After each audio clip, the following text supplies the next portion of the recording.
Now on today's video, I'm going to try to share some tips and some really good quality information on restoring and refreshing old paint that may have little chips, little nicks in it, damage in some way that it can be easily repaired.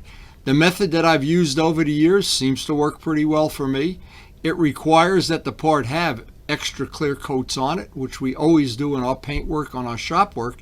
But even if you don't, then the answer is just be very delicate with the part. But use the same technique I'm using, only just be a little more delicate. Anyway, it's a good technique. It's worked for me over the years. It allows my bike collection to look brand new at all times. Now on a day like today, and this is not a very unusual day for this time of year because the weather's crappy and it's going to get crappier as the day goes by, so riding's out of the question. Karen has a couple of errands she wants me to do first thing in the morning before I get started. So the odds are really good I'm not going to have a giant enough chunk of time to do any of the big projects on my priority list. But it doesn't mean I'm not going to have an hour or two to do some of the smaller projects. And I guess the point I'm trying to make is when I look around at my little collection of bikes, and of course there's always something needs to be repaired, always something needs to be renewed, refreshed, tightened, polished, teeth pulled out, I don't know what. But the point is, I never have a day when I wake up in the morning and I go, oh gee, I got nothing to do today. Where's the hammock? I think I'll go sit in a hammock. No, there's always something to do. And so today what I want to do is, I have my errands to take care of course. When I get back from my errands, I'm going to come out to the garage and I'm going to take a look around because there's always some little part that needs the paint repaired. Something needs to be buffed. There's a scratch in a mirror. There's some little aluminum part that I can polish. And I like to do a little bit on an ongoing basis rather than wait till springtime to come and then I've got a major thing to do. So doing these things little bit every day, my little collection never seems to get really in rough shape. And that's what I like about it. And there's always some bug damage, scratches, aluminum that's getting dull. And if you didn't have that, if I just had a garage full of new motorcycles, I'm not sure what I'd do today. I don't have a hammock. So today, as I'm looking for a little project, I found one that this mirror has two things. It's got some orange peel after a couple of years, and it also has some bug damage, some little scratches and things from stones, and there's no way to avoid that. So what I want to do today, and I thought this would be a good thing to show on video, is I'll take these two mirrors off the bike. Then I'm going to go take care of my errands that I have to do today. And then when I get back, I'm going to show how to renew this paint with some 2000 grit paper and some of our gracious 8065 if we have any left. I don't know if I got to get a new one.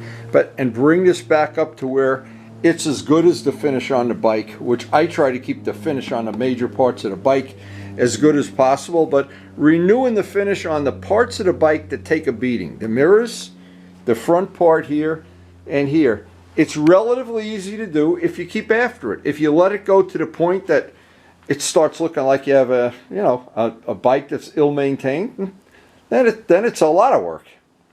So here's some really good information. I find this to be really true. Painting plastic, and mirrors are just one example of plastic. The fairing parts on this, they're all different grades and qualities of plastic. But when you paint a set of, and these are aftermarket mirrors, when you paint a set of these mirrors, a lot of times what will happen is 6 months, a year will go by and they orange peel. They're buffed perfectly when you put them on, but then they orange peel. Because what's happening, the paint is settling in, and over the course of maybe 6 months or a year, going out in the sun, out in the cold, that paint is unstable. But now this paint is totally stable. So if I were to buff this part, again, just hit it with a buffing wheel, nothing else, that part would pop right up. But if I have orange peel like I have on the R1 mirrors, I've got a sandy orange peel. The same as polishing if I were to repolish this part. If I just go over to the buffing wheel and I'm buffing something that's uneven, I've got to flatten it out first and then rebuff it. And now most of the parts have stayed relatively nice, but if I get a bad one, well, you know what's going to happen. You've got to go back with the 2000 grit, get it flat, and then buff it. Now it's the same thing with I've noticed, I've been trying to keep track of the powder coating on the wheels. The powder coating is softer than paint. I've noticed I can just take a compound on a paper towel and go, and it's blue. Well, I know that's soft material, so I don't want to overdo it. I don't want to go through until it comes the time in this bike's life that I might want to change the color or repaint the wheels or whatever. I want to maintain that, so I don't want to take a lot of material off. I'll just do that when it comes time to refresh that. The slightest amount of compound on a microfiber or a Bounty paper towel, and as soon as I see a lot of blue coming off, because I don't want to go through. And that's typical of all powder coating. Now with paint, you never have to worry, because when I paint the wheel, I always put so much clear on, I can rebuff it and go through it 50 times before I go through. So all of the wheels that I've done have that extra clear, and the extra clear allows you to go back at a time like this when the parts are, these are probably 5-6 years old. Anytime I want, I have a cold, crappy, no riding day, I can just hang this up by the come along and rebuff those wheels out. Now why I like to have buffed wheels. I run my finger over it. In fact, there's a stone right here as I say it. Comes right off. When it's smooth, keeping it polished, keeping it clean. It's so easy to maintain a bike that's polished. A bike that's got a lot of parts that are not polished, you can maintain it, but it's a lot more work. So I'm always looking for more polished surfaces. And yeah, when I'm doing these polished wheels, it's a lot of work buffing them and a lot of work, that's for sure. But you know what? We're in the middle of the winter, and the work that I have done on these wheels now for the rest of my life is going to pay dividends. Now these mirrors are just about as old as the R1. I see these are orange peeling up. I don't know if I can show that real close. You can see they're just, that paint, can you see the, just not as nice as if I took some 2000 grit and buffed them out. And sad to say, these are the worst of the group, so I'm going to use these as the guinea pig today. In fact, I'll just pull these two mirrors off right now because Karen's already ready to head out for our errands. And when I get back, I can polish some parts. Now keep me out of the bars today. What always amazes me is how some people have a beautiful brand new motorcycle or a relatively new one, and they don't want to spend 10-15 minutes here and there and just to do the little maintenance that keeps it looking, it actually looks better than new. And I'm so fussy about mirrors. That's the whole thing, is I have to absolutely want to look behind me at all times. It's the next best thing. Number one is the radar detector, of course, but let's look at this paint up close here. And you can see there's a lot of little flaws and little divots in it. Those are from stone chips. And there's orange peel. So if you look at this, but hopefully later this afternoon, this will look like a brand new part.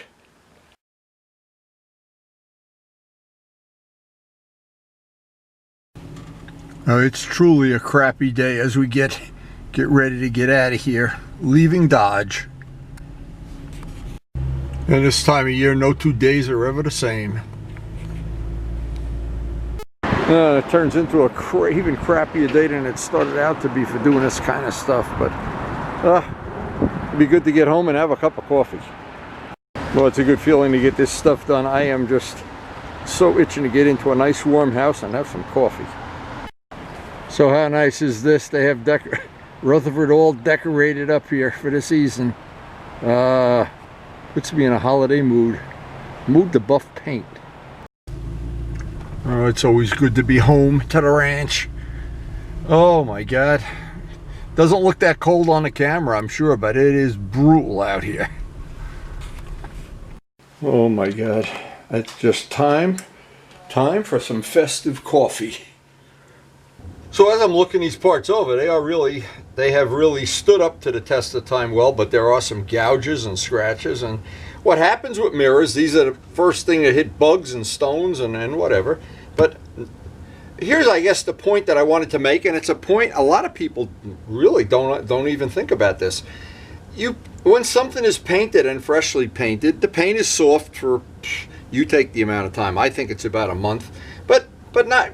Doesn't matter if it is or not. Lacquer is soft for a month, and so is butyrate dope. But this modern two-point paint probably hardens up a lot quicker. But it's still not as hard as when it's a year old. Now this is basically maybe more than a year old. So this paint now will take a nice 2000 grit sanding beautifully and will buff out like a mirror. Then I will not have any scratches on it. And by the way, a lot of people, what they think is you paint something, you buff it, or you don't buff it, and that's it for life. Boom, I'm never going to see that part again. Well, that's not true. I've taken, when I bought the R1, the first thing I did, I didn't have it a week. I sanded it down with 2000 grit and buffed it all out, went back to Motorcycle Mall, and everybody said, "Wow, my bike's not that shiny." Well, yeah. Now, I like shiny stuff. There's no secret to that. And let me explain why. This is 2000 grit in Dasa sandpaper and some soapy water. And let me just explain something that maybe some people don't even notice. I know my modeling friends have heard this story a million times, but I'm going to tell it again. Maybe some of the people new to the channel haven't heard it. When I was a young kid, and from probably about 9 or 10 years old on, I built and flew every kind of model plane I could get my hands on. I loved model planes. And I finally got, at age 14 or 15, I went with Harold Price to the National Championships in Chicago. And for the first time in my whole life, I got to see what professional modelers, the finishes on their plane were just shiny and glossy, and mine looked like sandpaper. And I asked, and of course Harold Price was one of the top finishers in the world at that point in time, and he explained to me, if you want to learn how to finish, come to my shop and I'll show you how to finish. And he did. Over the course of the next 4 or 5 years, we went to every tournament together and we buffed out paint together, and he taught me about rubbing compounds and paints and for modeling, and I came to absolutely love, like an addiction, that everything had to be bright and shiny and clean. And I wound up that at some point in my life I was able to pass on that information to literally thousands of modelers and win a lot of championships myself, and I'm sure the people I taught won even more. So anyway, I want to show this up close. Let me, without a camera cut, that's what we're talking about. Let's see if I can show this. The gloss, it's flat. Let me get this. This is the new camera. I don't know if it has a good macro lens. Let me see if I can. When I'm macro lenses, when it's really close to the part. Let me see if I can show this up close. I'm not sure. Again, I'm not real familiar with this camera yet, but this is an orange peel surface. Orange peel meaning it looks like the skin of an orange. It's got little ripples. This is perfectly flat. Now what's going to happen if I took a buffing wheel and I went over this smooth part and the rough part at the same time? At the end, this part would be nicer, shinier, smoother to the touch. Or the choice I would have is with the buffing wheel, I would spend 20 to 30 times the amount of time just buffing away, buffing away. It would be like draining the ocean with a shot glass. Where this is I have a nice big quick way to do it with the sandpaper. It's called block sanding. But now I'm going to take the whole mirror and flatten it out like that, and it's still wet. This will be ready for rebuffing. Now, even though this part's a year old, the paint is nice and hard. You saw how quick that flattened out? Now, you always have to keep in mind, and I found this out the hard way with the R1, the factories put so little paint on, and a lot of times you think they put a lot of clear, and they didn't put any. They put a minimum amount, maybe a light dusting of it. So you got to really be careful. When you paint your own part, like I like to paint all my own stuff, and then I bury it in clear. So I can do this operation that I'm doing today an unlimited amount of time, almost an unlimited amount of time, and keep everything looking like I just painted it the day before. So the purpose of all our videos is to share useful information, entertaining information, try to make the videos entertaining if that's at all possible, given the fact that I have such a weak personality. But anyway, I wanted to share another quick story. When I was about 14, maybe 15, I had use of, my uncle had bought a new car, my Uncle Henry, and he basically gave me his old car to work on. And of course, it needed a paint job and it needed Bondo work. And I said, well, you know what? As long as he's going to help me out and show me what to do with the tools we had available at the time. And he was very good at showing me how to fix little dents, and I got used to sanding everything, sanding, wet sanding. When on cold days, my hands were killing me. But when I was all done, I got to prime the car. Now, everybody that's ever done this, the first time you ever do it, you sand something and you prime it and you go, wow, it's perfect. And you think it's perfect. And then you paint it and then it looks like this. Because flat surfaces, this is why bikes are flat black, by the way. Let's not pull any punches. The factories know if they sell you a flat black bike, it can be all full of little divots and you'll never see them. If they make that part shiny, wow, you're going to see every... So it's to their advantage. The more flat black they can pack onto a bike, it's cheaper for them. But when you do your own work, this is what I want. I want everything to be as shiny as if it's a diamond. Now, it's just me. I know not everybody feels that way. And it's okay. If you like this flat, that's no problem. But I just happen to be married to the fact I like to do my own work and I like things to be shiny. And if I find tricks and tips and things, I like to share them with the Windy Video channel. So another thing comes into it. When I was a young kid, my family was very, very poor. And we would burn the furniture in the fireplace poor. But we survived. I don't expect anybody to feel sorry for me because I had a great childhood. I had adventures within adventures. But what I did is I always learned to get the most for the money I had available. And one of the things, if you do your own work and do your own painting and do your own sanding and everything, you will have a lot of stuff that looks like you spent a lot of money without spending the money. It's kind of a good system. Anyway, I'm going to finish sanding these two mirrors off camera. We're getting a little ahead of the story here because we're going to want to get ready to buff them soon. And it's amazing what a half hour, 45 minutes of working on a gas tank, a seat, and I know the people that are really fussy, a model plane. When you're done, you really have something.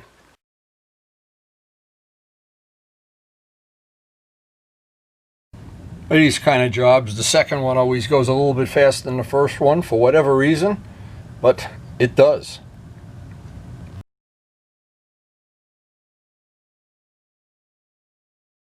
Now, there's a lot of good tips you can pick up off of Windy Videos, I'm sure.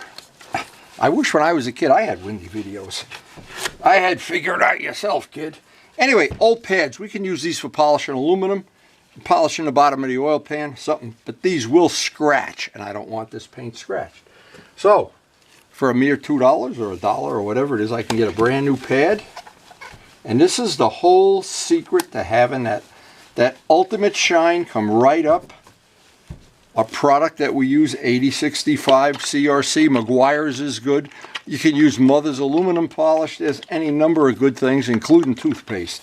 That'll work. Toothpaste might get a little expensive. But anyway, not real critical about how much we get on, but what is important is to get it on the edge. The edge is what's going to do most of the work here. The middle in here, not going to do that much work.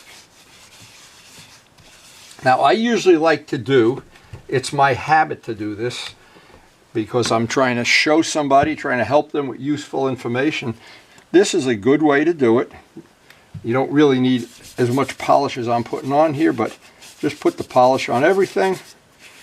And a combination of doing it by hand, doing it with the buffer, and in this case, we're going to do one piece by real time, and hopefully it'll come right up. Now, if you do it by hand, it's going to take a little longer, but you're not going to be prone to go through on edges and corners. Here's the problem. If you were to, let me just show this real quick. If you were to just hold a buffer on that edge, you're going to go through. Right up here, this edge, you're going to go through. And then all your work is, you're ready for a touch-up. And that, of course, is one of the good things about paint. You can always repair it. Powder coating, not so much. But paint is very forgiving. Very easy to take the old paint off and put new paint on. We got a $15 buffer here. We have the better one, the more powerful one, to put a coat of wax and flitz on this. And this is really, let me get a cloth here. Yeah, I don't want to have a camera cut in the middle of this. I want to show this.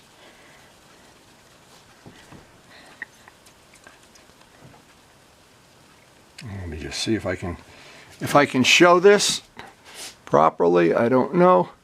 You can see that, and that's what I like to do in real time. Anytime I'm doing instructional videos, that's real time. Now doing the rest of it, piece by piece. In here, I'll use the Dremel tool because that pad will not go down in there. And when I'm all done, like I always do with everything that I do that's polished, I'll put a coat of Flitz on as the final touch.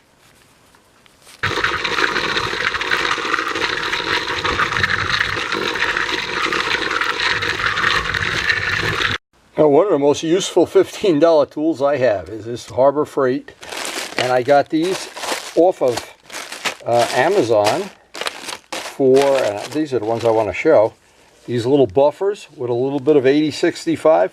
Boy, you can do some nice detailing. These work well. I've used these on the RD. That they are just absolutely priceless. Now, you have to really not turn them up too fast or they distort, but speed 2 or 3, sometime even 4, you can really put a nice polish on things with them, and with 80-65. Now, these are the areas that are really hard to get to because it's a reverse curve. It's a valley, and these really let you detail a part out. Get right down in the valley. And it's best to just put the 80-65 on the part itself and just pick up what you need to with the little buffing wheel. This works extremely well when you're trying to buff out a wheel or in between little surfaces.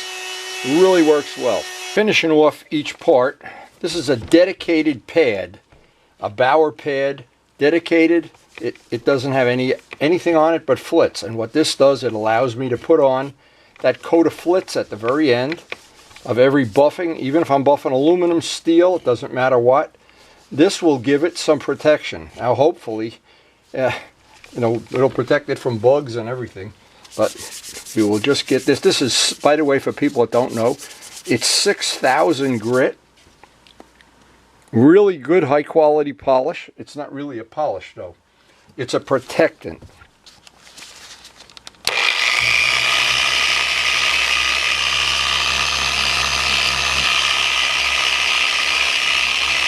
And this really puts the final touch on. And the Bauer pad really gets in all the corners and edges and angles and everything.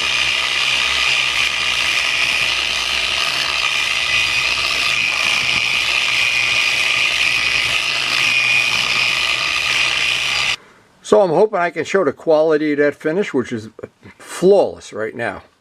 Bugs will slide off that for the next couple of years. And I think, for me, this is a great investment in time, a good way to use up a really crappy day, and keeps me out of the bars, that's for sure. But I'd rather have the shiny parts than empty beer bottles, I guess. But that's all the information I can share, how to renew and refresh paint. And I think there's a lot of good tips on this video. I hope you'll share them with your friends. So we have another small part off our list of things we wanted to do over the winter and to stay busy and keep active and try to improve the quality of the motorcycles that we have restored over the years. And that's one nice little touch. No matter how you look at it, that's going to be nicer than looking at those plastic flat black mirrors that a lot of bikes come with, including the MT-09. I haven't decided exactly what to do with those yet. Before I end the video, I want to thank the healthcare workers, the COVID workers. Thank you guys so much. Keeping us safe. I'll put these back on the bike the next time I ride it. These are buffed and ready to go. And a really nice bike, if you do a little bit each day, and you polish this and you clean that, it can't help but be nice. By the time summer gets here, we're in the, we're getting ready for the Christmas season here in Karen and Wendy's house. Baking cookies every day and trying to stay healthy, trying to stay virus-free. And I hope you enjoyed the video. I try to share what I think is good quality information. Maybe stuff that's not readily available elsewhere, I don't know. I learned most of this stuff the hard way. I wish I had YouTube way back in the day. Again, thank you very much for watching. Enjoy every day you have. It's a blessing to be alive. And polish every part you can. And thanks for watching. So we do try to post up a video every couple of days. Here in the winter it gets a little tentative. I wanted to share at the end of this video a couple of minutes of old pictures I have on my album. People on the A-Team, Joe Roselli's old bike.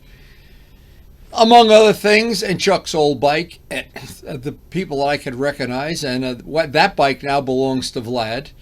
But what happened is we have missed having Perkins. Perkins was it's on top of Bear Mountain. It was our premium meetup place from up until this year, and now it's gone because of COVID.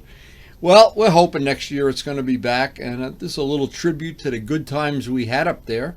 Some of the people you may remember, some of the people I recognize, some I don't, of course.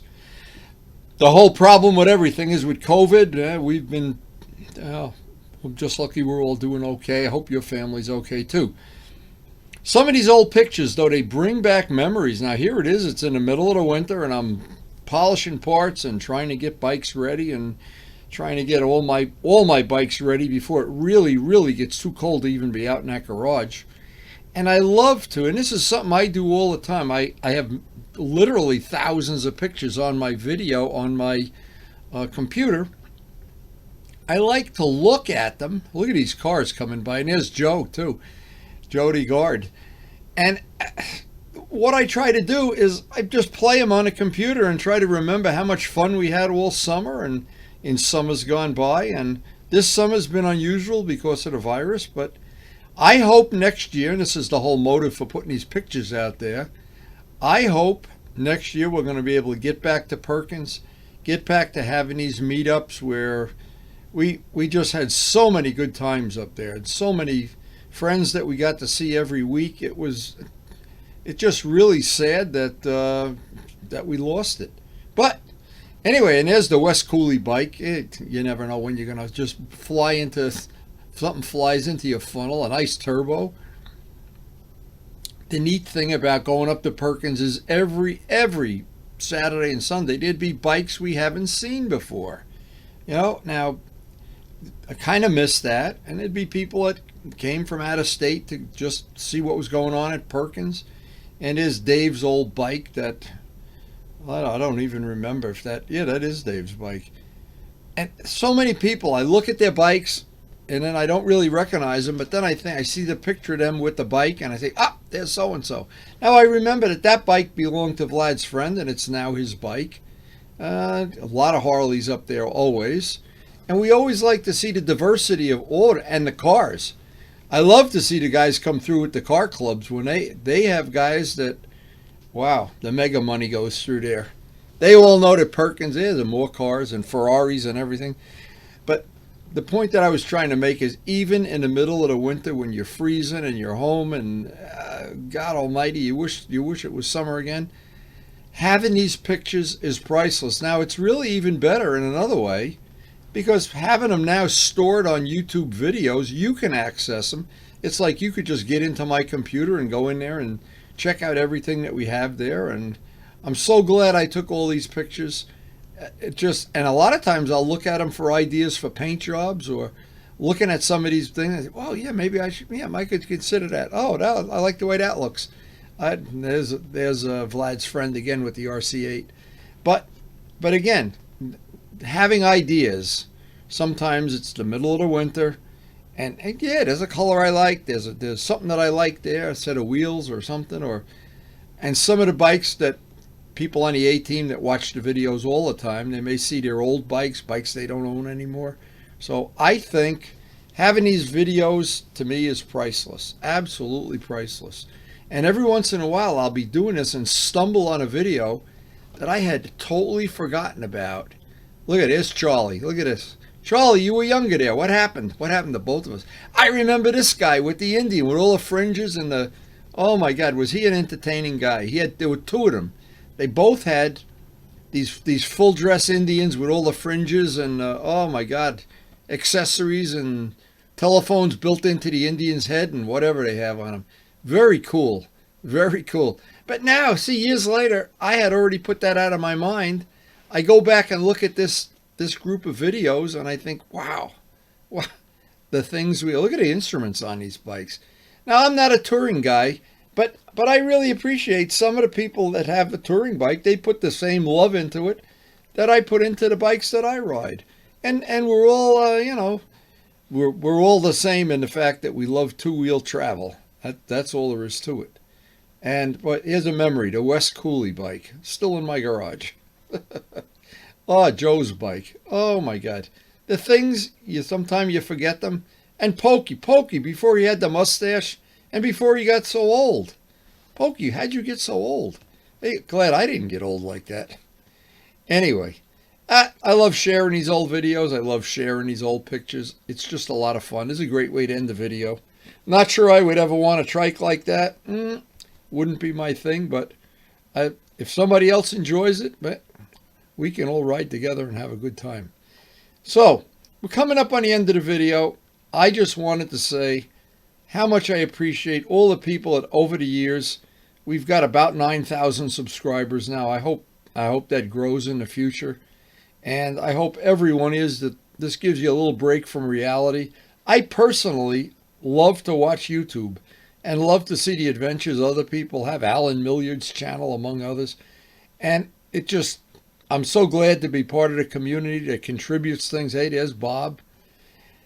I just hope that as this COVID gets over soon and we can all get back to coming up to Perkins, and I hope you enjoy sharing these pictures, and I hope you don't get as old as Pokey and I have gotten. So thanks for watching.